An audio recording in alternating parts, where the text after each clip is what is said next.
ഇതെല്ലാം നിങ്ങൾക്കുള്ളത് തന്നെയാ. പക്ഷെ അതാത് സമയത്ത് കാലോ സമയം ഒത്തുവരുമ്പോ ഞാനിതൊക്കെ നിങ്ങളെ ഏൽപ്പിക്കും. പക്ഷേ ഇത് ഞാൻ മനസ്സറിഞ്ഞു തരുന്നതാ. എന്റെ വിഷ്ണുവിന്റെ പെണ്ണിന് ഞാൻ തരുന്ന സമ്മാനം.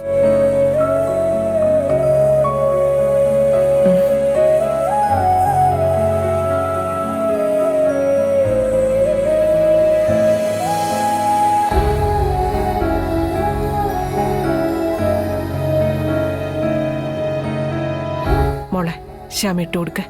ചെല്ല.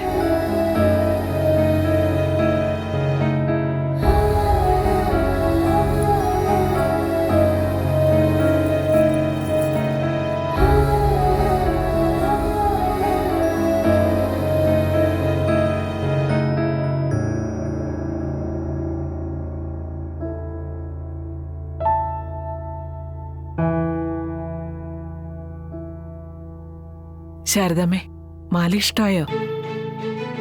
സ്നേഹത്തിന്റെ മാറ്റം എങ്ങനെയാ സത്യാമ്മ അളക്കാൻ പറ്റുക? ഇതിന് അഭിപ്രായം പറയാൻ ഞാൻ ആളല്ല. കാരണം സത്യാമ്മ മരുമോൾക്ക് കൊടുക്കുന്ന സ്നേഹം തന്നെയാ ഇത്. അവൾക്ക് ലഭിക്കുന്ന 1 കോടി പണത്തേക്കാൾ ലഭിക്കുന്ന ധനം. ശാലിനിയെ സത്യാമ്മ അംഗീകരിച്ചപ്പോ തന്നെ ഞങ്ങളുടെ എല്ലാം മനസ്സ് നിറഞ്ഞു. ഒരമ്മയ്ക്ക് ഇതിൽ പരം വേറെ സന്തോഷമുണ്ടോ?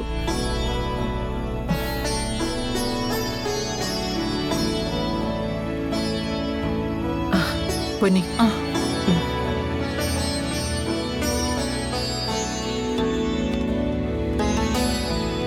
പിടിക്കും. സ്വർണം കൊടുത്ത പുടവയും കൊടുക്കണമെന്ന് ആചാരങ്ങളെല്ലാം അതിൻ്റെതായ വഴിക്ക് തന്നെ നടക്കട്ടെ.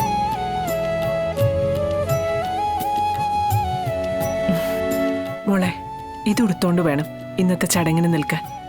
സത്യമേ, ഇന്നത്തെ ചടങ്ങ് ശ്യാമയ്ക്കും രോഹിത്തിനും മാത്രം അവകാശപ്പെട്ടതാ.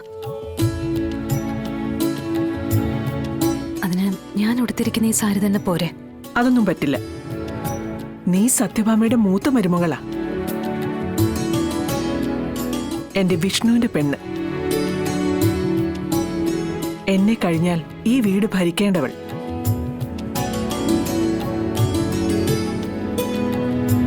അവൾ എങ്ങനെയൊക്കെ ഉടുത്തൊരുങ്ങി വരണമെന്നുള്ളത് എന്റെ മനസ്സിലുണ്ട്.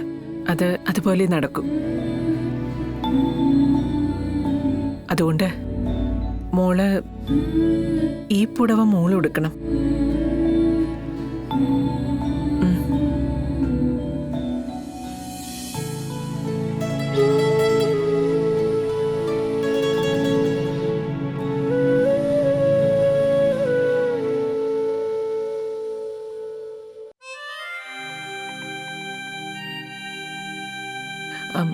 ശ്യാമ, എല്ലാ കാര്യങ്ങളും റെഡിയല്ലേ?